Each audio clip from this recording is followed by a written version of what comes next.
আসসালামু আলাইকুম। গণ অভ্যুত্থানের সামনের সারিতে থাকা ছাত্ররা কিংবা বৈষম্য বিরোধী ছাত্র আন্দোলনের নেতাদের মধ্যে মৃত্যু ভয় কাজ করছে।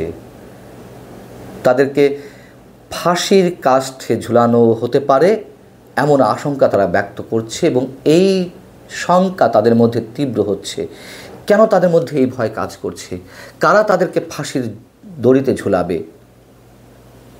অথবা সত্যিই যদি তাদের এই শঙ্কা তীব্রভাবে কাজ করে থাকে, এর পেছনে কারা দায়ী? এই প্রশ্নগুলোর উত্তর মেলানো খুব প্রয়োজন। যদিও এটি নিয়ে আমি নিজেই ব্যক্তিগতভাবে অনেক আগে থেকেই কথা বলছি। বৈষম্য বিরোধী ছাত্র আন্দোলনের নবগঠিত কমিটির আহ্বায়ক হাসনাত আবদুল্লাহ তিনি তার ফেসবুকে একটি পোস্ট দিয়েছেন। সেখানে বলা হয়েছে, রাজনীতিবিদরা হাত মিলাচ্ছে আর বিপ্লবীদের ফাঁসির দড়ি এগিয়ে আসছে। যদিও এই বিপ্লবী শব্দের সঙ্গে আমি দ্বিমত পোষণ করি, যাই হোক সেটি অন্য আলোচনা। কিন্তু তারা যে এই যে তাদের শঙ্কার কথা জানাচ্ছে, নিশ্চয়ই আমরা তাদের সঙ্গে একমত কোনো কোনো ক্ষেত্রে পোষণ করতেই পারি। এবং এটিও তো সত্য কথা, গণ অভ্যুত্থানের নেতৃত্বে থাকা তারা একটা বৈষম্যহীন সমাজ ব্যবস্থার কথা বলাতে এবং তাদের আন্দোলনটি সফল হওয়াতে গণমানুষের একটি ব্যাপক সমর্থন, ব্যাপক ভালোবাসা, শ্রদ্ধা, স্নেহ, সমীহ সবই তো তারা অর্জন করেছিল। সেটি কি এখনো পর্যন্ত আছে?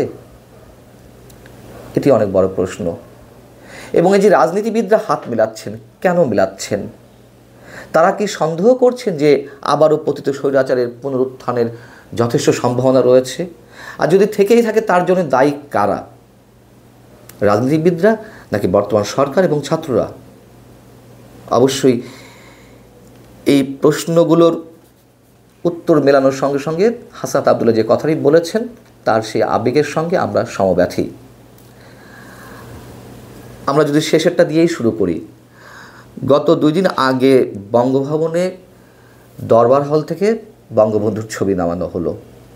71-এর ইতিহাসকে প্রশ্নবিদ্ধ করা হলো এবং কথায় কথায় তারা যে বলছে যে 71-এর চেতনা থেকে আমাদেরকে পিছনে ফিরে যেতে হবে, 47-এর চেতনা, 47। আবার 71-এর চেতনার উপরে তাদের যে 24-এর চেতনাকে স্থান দেওয়ার একটা আপ্রাণ চেষ্টা, 72-এর সংবিধান ছুঁড়ে ফেলতে হবে, 24-এর চেতনায় সংবিধান রচনা করতে হবে, 24-এর চেতনাকেই সব কিছুর উপরে স্থান দিতে হবে। এগুলো কি মানুষ ভালো চোখে নিচ্ছে? তারা যে কথায় কথা নানান একটা অস্থির প্রক্রিয়ার মধ্য দিয়ে বিভিন্ন দাবি দাওয়া আদায়ের চেষ্টা করে আসছে বা করছে, আদায় করছে, একটা মব ক্রিয়েট করে তারা একটা ভয়ের পরিবেশ সৃষ্টি করছে, সরকারের উপরে চাপ প্রয়োগ করছে। এটি কি মানুষ ভালোভাবে নিচ্ছে?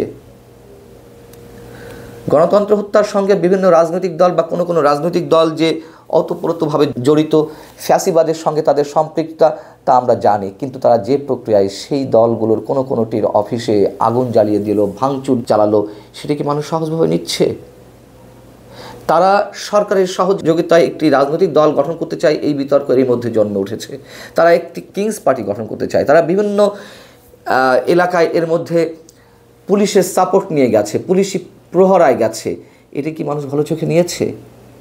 এবং মানুষের মধ্যে যে ধারণা জন্ম হয়েছে যে তারা একটা শক্তির অহমিকা প্রদর্শন করছে, তারা কিছু হলেই হাজার হাজার মানুষ জড়ো করার চেষ্টা করছেন। যদিও আগের মতো না, তাদের ডাকে সেইভাবে ছাত্র জনতা উপস্থিত হচ্ছে না। কেন উপস্থিত হচ্ছে না সেটিও আলোচনার বিষয়, সেটিও তাদেরকে বিবেচনা করতে হবে। এবং এই যে তিনি বলেছেন যে রাজনীতিবিদরা হাত মিলাচ্ছেন, আওয়ামী লীগকে নিষিদ্ধের দাবি উঠেছে, ছাত্রলীগকে নিষিদ্ধ করা হয়েছে, তার মধ্যে সেটিকে অনেক রাজনৈতিক দলই গ্রহণ করতে পারেনি। যদি কারোর বিরুদ্ধে স্পেসিফিক অভিযোগ থাকে, গণহত্যা কিংবা অন্যান্য দুর্নীতি বা যে কোনো অভিযোগ, তার বিরুদ্ধে তা নির্দিষ্ট আইনে মামলা করে তাকে বিচারে আওতা আনা যেতে পারে। আওয়ামী লীগ নিষিদ্ধের বিষয়ে দাবি উঠেছে, বিএনপি সরাসরি বিরোধিতা করেছে।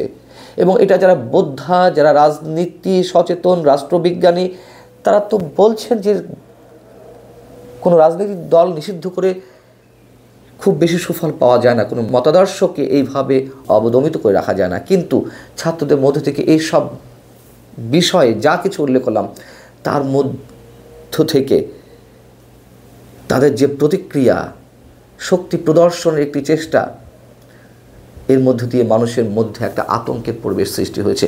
এবং এই আতঙ্কজনক অবস্থার কারণে এবং সরকারও খুব বেশি সফলতা এক্সাম্পল না দেওয়ার কারণে মানুষের মধ্যে যে একটা আওয়াজ উঠেছে, একটা অংশ তো বলছে যে আগেরটাই ভালো ছিল, কেন এই তুলনাটি আসতে হবে? আমি বারবার বলে আসছি, প্রথম থেকেই বলেছি যে এই যে আগেরটাই ভালো ছিল, বর্তমান সরকারের কর্মকাণ্ড কিংবা ছাত্র নেতাদের কর্মকাণ্ড দিয়ে আগেরটা জায়েজ করার কোনো সুযোগ নেই। তারপরে মানুষ তো বলছে, সেই জায়গা থেকে আবারও বলছি যে ভালোবাসা, যে সম্মান, যে শ্রদ্ধা, যে সমীহ ছাত্র নেতারা পেয়েছিল, তা ধ্বংসের জন্য তারা নিজেরাই দায়ী কিনা সেটি তাদেরকে ভেবে দেখতে হবে। এবং আগে থেকেই একথাও বলছি যে তারা তাদের কর্মকাণ্ডের মাধ্যমে আওয়ামী লীগকে ওয়েলকাম জানাচ্ছে যে আবার তোমরা ফিরে এসো। হাসান আবদুল্লাহ যে আবেগ দিয়ে এই পোস্টটি দিয়েছেন যে বিপ্লবীদের ফাঁসির দড়ি এগিয়ে আসছে, আমরা এটাই ভাবতে চাই না, কোনো অবস্থাতেই না। আমরা চাই ফ্যাসিবাদের পুনরুত্থান না ঘটুক, আমরা চাই পতিত স্বৈরাচারের পুনরুত্থান না ঘটুক, আমরা চাই ছাত্রনেতারা যে স্বপ্ন দেখিয়েছিল গণমানুষকে বৈষম্যহীন সমাজ ব্যবস্থার, সেটি যেন নির্মাণ হয়। বৈষম্যহীন সমাজ ব্যবস্থার নামে যেন সব জায়গায় বৈষম্যের সৃষ্টি না হয়। ক্ষমতার লোভের যে একটি বিষয় সামনে চলে এসেছে, আমরা ঘুণাক্ষরও সেটি ভাবতে চাই না। আল্লাহ হাফিজ, ভালো থাকুন সবাই।